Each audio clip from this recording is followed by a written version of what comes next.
In the general election of 1981, over 4 decades ago, a Legislative Council member stepped down from the upper chamber to argue the case for an electric legco and stand for the House of Keys.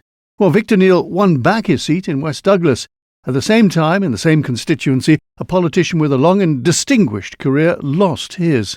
Colin Brown described events. Probably the constituency which caught the imagination of the public more than any other was West Douglas, where 5 candidates, including 4 sitting members of Tynwald, were fighting for the seats. This was how Terry Cringle gave the result. Mr. Victor Kneale is back and Mrs. Betty Hanson is back. The voting was as follows. Mr. Kneale topped the poll, 2,406 votes, an enormous landslide. Mrs. Hanson, the sitting member, 1,093.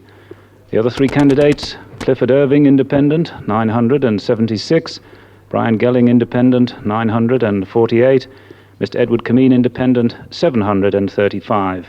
Later, Terry Cringle spoke to Mr. Kneale and asked him if it had been a carefully calculated risk or a political gamble. It was a calculated risk, I suppose, but something I believed in.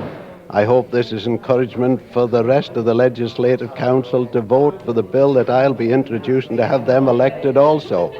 Are you surprised at the size of your majority? Well, delighted with it. I was hoping for a good majority, but not expecting anything as much as this. Well, as you say, you wanted to draw attention to your idea that the upper house should be popularly elected by coming back to the Keys. So are you going to take any positive action on that very soon? I certainly will be. I can guarantee that. Mr. Clifford Irving here. Cliff, a long and very distinguished and honourable and colourful career. Is it the end, or can you come back? Oh, I think it surely must be the end. Maybe the electors of West Douglas know when I quit, and perhaps I don't.